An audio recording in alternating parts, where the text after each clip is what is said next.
Hello, beautiful people. So, for all of you teachers, students, school workers, if you're not already out for summer break, it is getting really close. So, hey, congrats on making it through the school year. And I hope everybody has a fantastic summer. If you're like me and you're working summer school, hey, hold strong and steady. You're doing good things. So, Hey guys, what's going on? Like she just said, summer is here. It's here. We've done graduation. We've, the last day of school. It's all that is happening. So now it's time to celebrate summer. And I always, I think as I'm getting older, I say things that I hear my mom say before.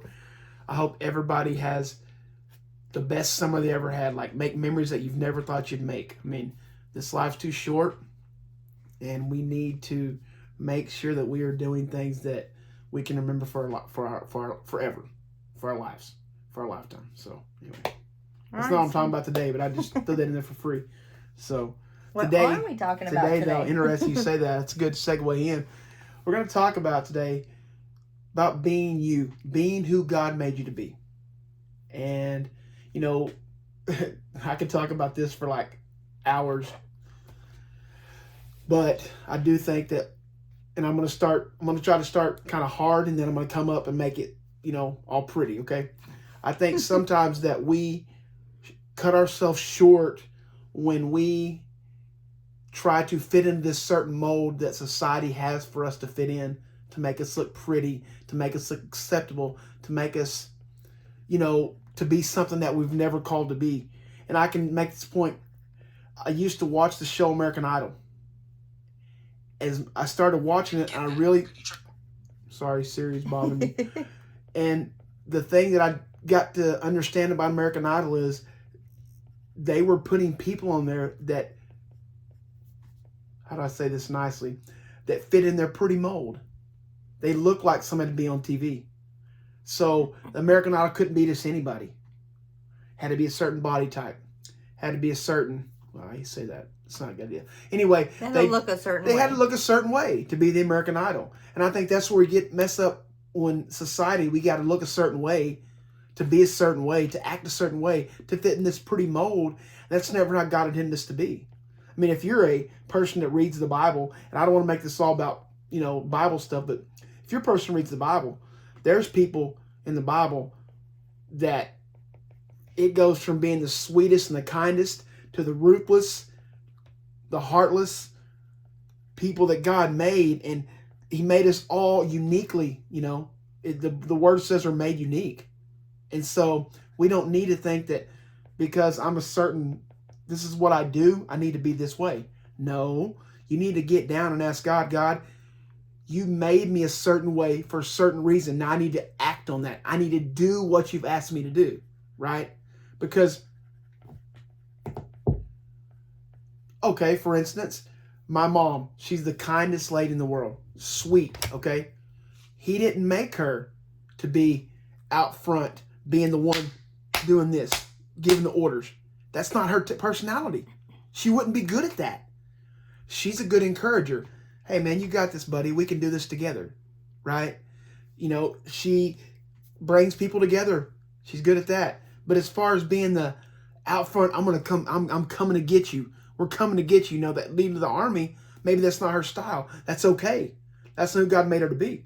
But she thrives in the area of where God put her. Exactly. And what she's supposed to be doing. Now, I want to put a disclaimer out there as we're talking about being yourself. Okay, let's use some common sense. We all understand we have how we are personally with our friends or in a very safe room, and then how we are if you are a professional. Obviously, those things don't look the same. That is not being a different person. That's understanding how to be a professional. So I don't want y'all to say, well, like if you're some crazy person that's, always, cutting up and never serious and all that in your personal life. Obviously, if you work in a business or professional setting, there is a time and place for, I'm not saying you can't have fun at work, but we all know when it's time to get down to business. So don't sit there and say, well, you can't behave this way at your job. That's not what we're talking about here. We're talking about your personality and who God designed you to be, and those inherent qualities that you have that make you you, and that God uses within you to accomplish goals that he has for you.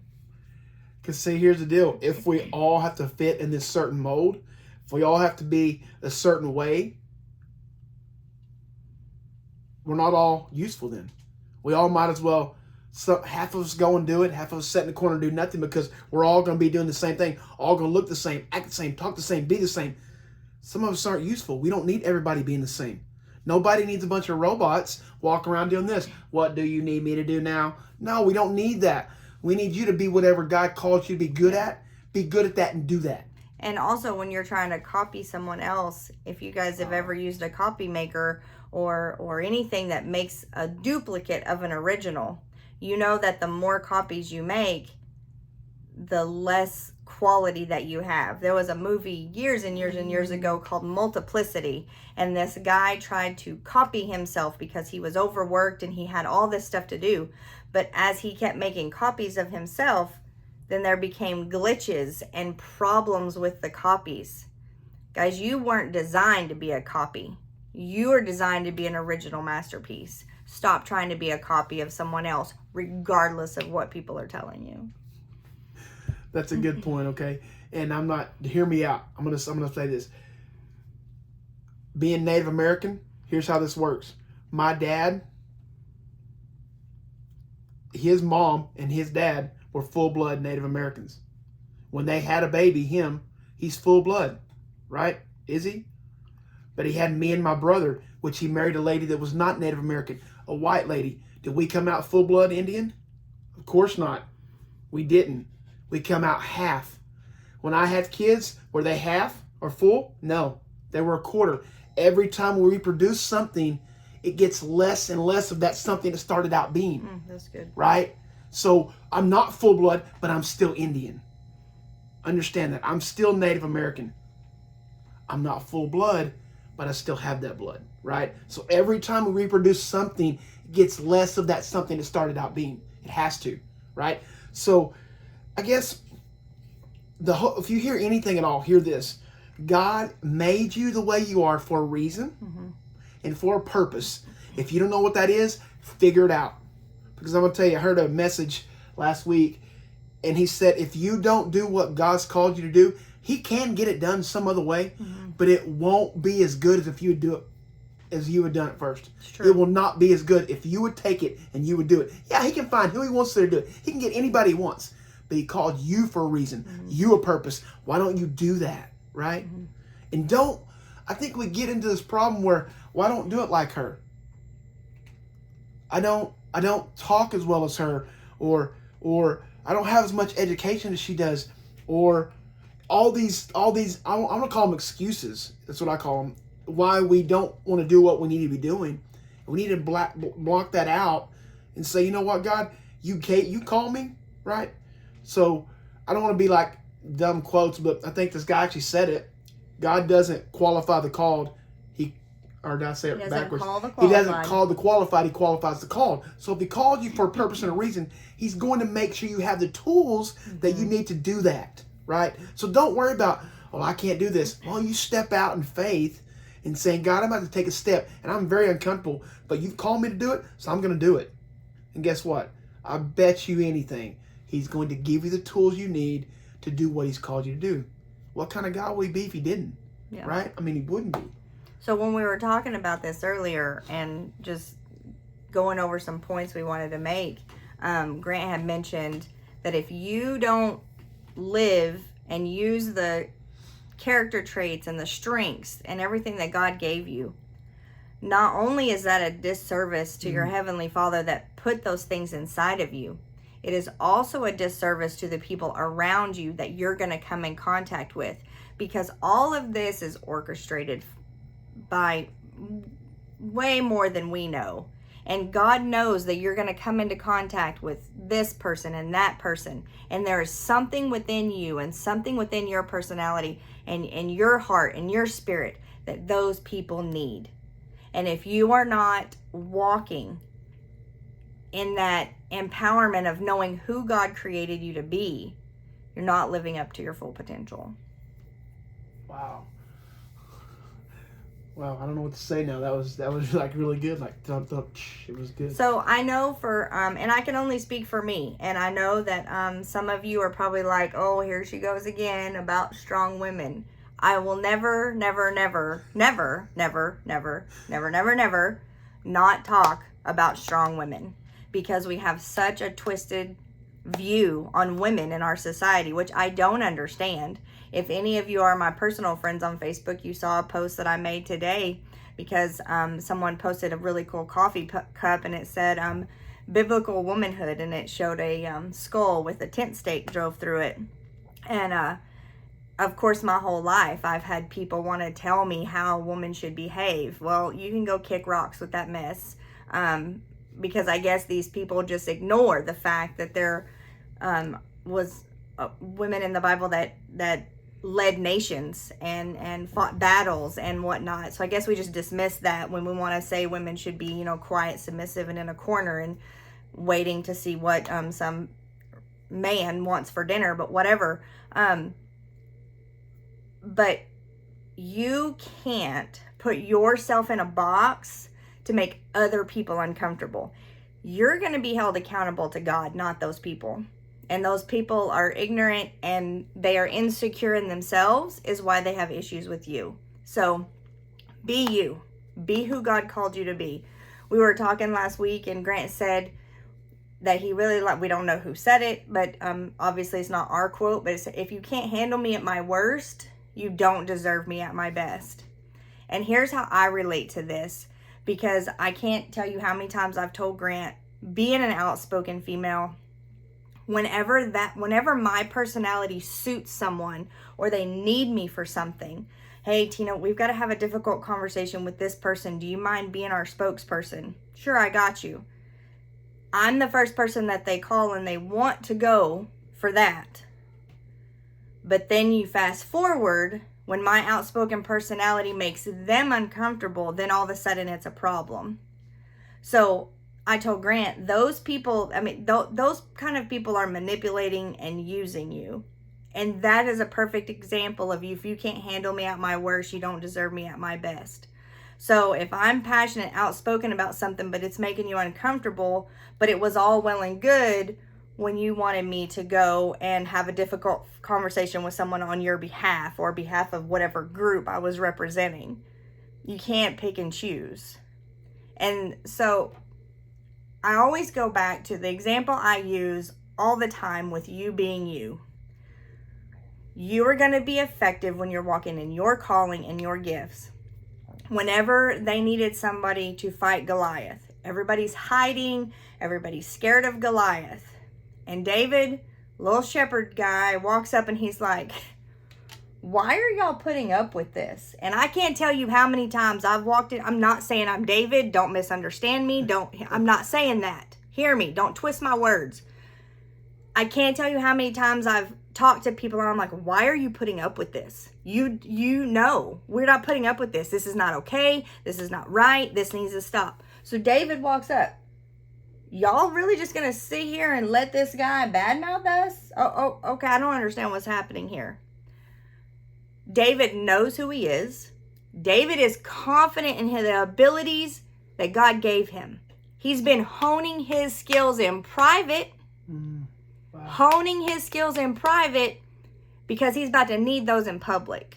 Wow. So he's like, what are y'all doing? I'll fight this dude. I'm good. So what does Saul do? Saul uses his thinking, his way of attacking situations, and says, okay, David, you got to put this on. Mm-hmm. You have to put, here we go. There's my, look, that will not go on Grant's big head. It doesn't fit me. His head's bigger than mine. For those of you listening on the podcast, I'm trying to put my visor on Grant's head. It's not fitting. So if Grant is having a long day and pretend this Velcro thing won't adjust and he's trying to keep the sun out of his eyes, my visor's going to do no good because it's going to fall off his head. So Saul puts on his armor on David and says, here, you need to use this to go fight Goliath. It's too big. It's too heavy. David can't do anything with it. He said, listen, I'm going to fight this guy. I got to fight him my way. So what does he do? 5 stones, slingshot. Homie is a dead eye with a slingshot. You all know the end of the story. He kills Goliath, cuts off his head with Goliath's own sword. Would he have been victorious in this situation had he tried to stay in the box that Saul put him in? Because Saul's thinking was how he does things. Did Saul see David's preparation in private when he was taking care of all the animals and becoming a dead eye with a slingshot? No. But David knew who he was, and he was confident within himself enough to say, Saul, this is not how I do this. Let me do me. You do you. I'll do me. And they're victorious against Goliath. Don't be trying to walk around in somebody else's armor. It doesn't fit, and you're going to get yourself killed. Go off what she said. If we try to do our calling, but we try to do it like somebody else that we've seen do it, and it's not how we should do it, it comes across as imitation. It comes across as a copy, like copycat. And that's not authentic. It's not real. And people see that. And I think that we think that we're faking people out, and we're not. If you are not who you are in public or in private, you're not going to be your way in public. Okay? You're not going to be. If she can't be Tina to me, what? Hello? I want her to be Tina. I want her to be fully authentic Tina. I don't want some make-believe fairy tale queen in my house. I want Tina. Excuse me, sir. I am the queen of my house. You are the queen of this house. But I mean, like the mold that we have, that's proper, that says things right, that, you know, that talks soft and eat. You know, that's what I'm saying. That I don't want that. I want who God made her to be. And God made her to be strong, fearless, okay? That's not afraid to stand up. That's what I want. And if we try to do something that's not how God intended it to be, we're going to come across as fake. Mm-hmm. And we don't want to do that. Nobody likes fake things. Nobody. Guys, we're living in a generation coming up, I'm talking about my children and your children, that they want something real. Guys, they don't want fake. Let me tell you something about this generation. They know what fake is. Mm-hmm. They know. Guys, we have to be real. Quit sitting in a corner hoping that what God called you to do is going to just come up to you and say, come here, I'll show you how to do it. No, you're probably going to get up out of that corner, dust yourself off, and start walking in what God calls you to do. Right? And we're not doing that. And I'm going to go back to this little mold we made. We want to fit in this pretty little box with a bow on top and hope everything goes okay. Newsflash. It's not. No. There's going to be problems. I think Paul talks about in the Word, you're going to face trials. You're going to face troubles. That's what he says in his Word. It's what he says. So we got to just do it. Just do the work. Oh, hey, heard that this week too. Yeah. You just do the work. And you got to do it. You got to go. Right? Be strong and do the work. Be strong and do the work. Yeah. It was in First Chronicles, I think. Yes, it was. It sure was. Forgot what I was going to say. I'm sorry. Well, talking about being you, I think, and Grant and I talk about this a lot when he just hit on it, when he said, you know, people think if I'm walking in my calling, everything is going to be peachy and rosy. And I feel like as Christians, we do people such a disservice in telling them that, because show me where that worked out for everybody in Scripture, because my Bible doesn't show me everybody having a rosy life.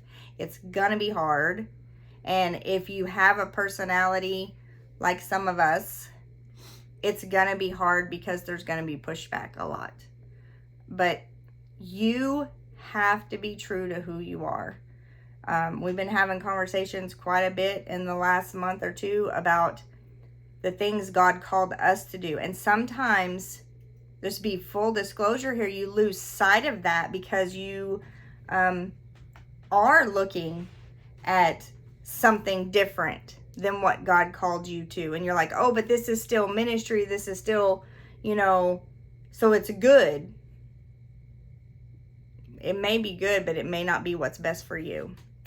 Because everybody has a calling and a purpose. And some of you are sitting there and you're like, but man, the things that God is downloading in my spirit are weird and they're kind of crazy. That's okay.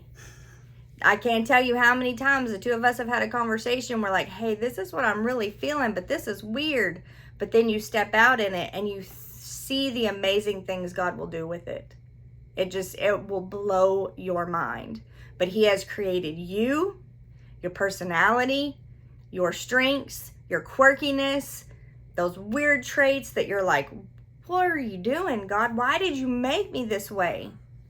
You step out and start doing what He's called you to do, and I promise you're going to go, oh. Because we just talked recently, had God not put, number one, had He not made the two of us the way we are, our marriage wouldn't be what it is today. Y'all, our marriage is not perfect, but we are a perfect blend. Like, we literally complement one another, strengths and weaknesses. There's a reason God put us together. And if you talk to family members, all of them will say the same thing. We would have not picked the two of you to go together, but y'all make it work. Always, always, always, always. But God is going to use those things. And as you start stepping out, I promise it'll work. What I was going to say is, we've been talking a couple of months, and there's been some things that we've walked through that we fully know. If it wasn't the two of us, for whoever had to walk through it, it would have been very different. But because of the personalities, because of the grit, because of the determination, because of the foundation that we have, we're able to walk through it and be successful. And I'm really sorry that our weird cat is going crazy. Sorry, I don't know what his problem is. Maybe he's mad at us. But if you hear our cat meowing in the background, just, it's all fine. It's fine. He's weirdo. So, but just be who God created you to be and go do big things. And you're asking, I don't really know what I'm created to do. I don't know what God wants me to do. There's a clip in a movie, Sister Act 2, I think it is. And the little girl, which is Lauryn Hill, if you don't know who that is, she had a group, good singer. She's walking down the street, and Whoopi Goldberg stops her and asks, what are you doing? So she walked out, quitting singing. She says, I'm done with this mess. And she couldn't find out what her passion was. And Whoopi Goldberg says, when you wake up in the morning, what do you want to do? I want to sing. Then you're a singer. When you wake up,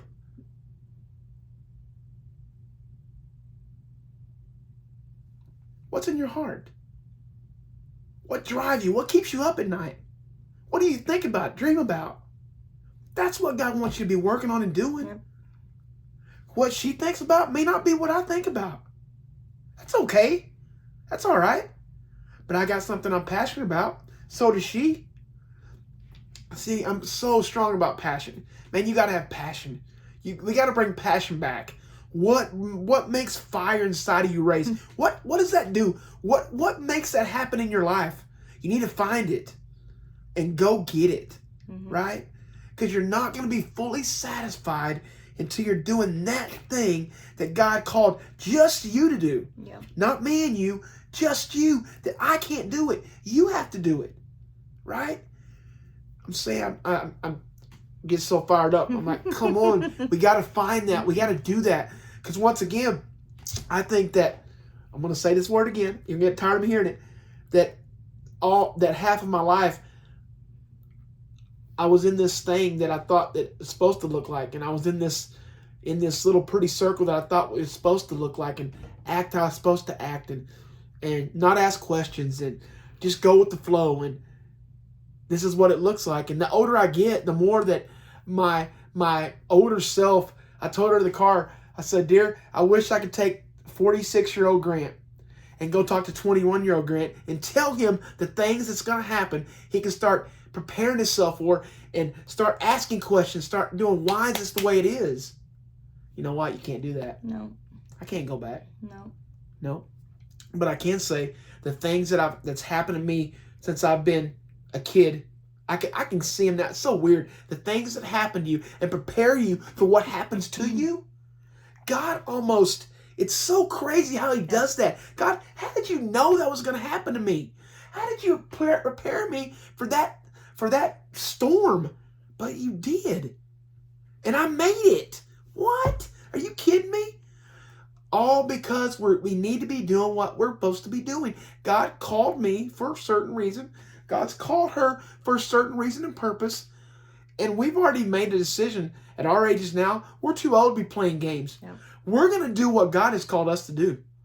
And here's, I think, what did Brother Long say this? You need to get on the boat, or you going to get left. You need to get on board, or you going to get left. Right?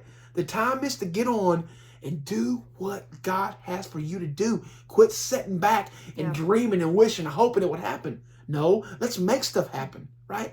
We're too old to play games. Let's go get it. Yeah. Our kids, our grandkids are depending on us. They're depending on me and her to do this. We got to do it. And so, like I said, if you hear nothing what they're saying today, don't ever think, well, Grant, you don't know where I've been. Grant, you don't know what I've done. Grant, you don't even know nothing about my life. You know what? You're right. I don't. And I'm not even trying to say I understand. All I'm saying is God made you for a purpose. He made you for a reason, and He wants you to do it. He wants you to just take that step and say, God, I don't know what it's going to look like. I can't even tell what tomorrow's going to be. I can't tell you. All I know is I'm going to keep taking baby steps. Because if I'm not taking steps, I'm sitting still. And what happens when you sit still? What happens to water when it's still? Stagnant. It gets stagnant. It starts stinking. But when you're moving, when a river flows, rivers are pretty. Fresh. They're clear and they're fresh and they're life-giving. Right? Right? So we need to keep moving, keep walking. God, you got it. I don't understand it. I don't have to. So true. If I can remember my mom telling me one thing, I always tell Mom, God, Mom, why does things happen? Why? Why does God let things happen? You know what she told me? Because He's God. He can do what He wants. He don't have to answer. He don't have to answer for anything. It's God. That's why. I don't have to answer. I'm God. I'm going to do what I want when I want to do it. So God, I'm going to continue to walk and do what you call me to do. And if you don't like it, blame Him. That's what He called me to do. It's God's fault. I promise you, as you're walking, those of you that have had a life that's not perfect and rosy and you've been through some trials, as you're walking in what God created you to do, and you're focusing on you, not what somebody else's calling is, not what somebody else is doing. Quit worrying about that. Quit worrying about, well, there's no one else really doing this. Are you sure God? Okay, maybe that's why He chose you. But as you're walking and doing what you're supposed to do, you're going to know why you had to go through some of that. Because that's part of what's equipping you and making you stronger for the future. We got to go. I'm going to tell you one more thing. Never apologize for who God's called you to be. Never apologize. You have nothing to apologize for. Nothing. If people get hurt, that's bad. I'm a race. If people don't like it because it's not their cup of tea, if people don't understand it because they just don't understand it, guess what? You don't have to apologize for that. No. And I don't mean about being ugly, being rude. No. I'm talking about being who God called you to be. Yeah. There's no apologies there. God made me this way, and I'm walking in that way that He made me. I can't walk your walk. I got to walk my walk, right? We do things totally different. She said it. We are, if you want to look, they say opposite attract. If you want to look that up, we're totally opposites. Mm-hmm. She's outspoken. I'm the guy that, hey, we're going to work this out. Kumbaya. That's me, right? She's a fighter. I would rather go around it than go through it. We're totally opposites, but guess what? When there's something that comes up and I need somebody to hold on to, guess what? I got her. She's right here. Right? And if she needs somebody to have a little patience in the situation and say, I don't know where to turn, can we just be still? Come here. We got it. We got it. See that? It's a perfect match. Anyway, I'm sorry. No, you're good. When He said that don't apologize for God's calling on your life and people not understanding, Karen Wheaton sings a wonderful song. And Grant quotes it all the time. You weren't there You weren't the there. night he found me. You didn't feel what I felt. So it doesn't matter if they understand. Nope. You're the one who was called. That's right. And you're the one who has purpose. People don't have to understand. And you're the one that's got to hold accountable for that. Sure. You're the one God's going to Sure. ask, why didn't you do what I called you to do? Yep. They didn't like it, God. They didn't like Paul either. And Paul did it. His brothers couldn't stand Joseph, but he still did it. It's true. It's true. See, I'm sorry, I'm done preaching. Yeah, We you're gotta good. go. We You're gotta go. good. It's All right, been y'all. 30 minutes. We love y'all. Yes, we do. Be you. Please. Do you. And go do big things, y'all. Love you. Bye-bye. Love you.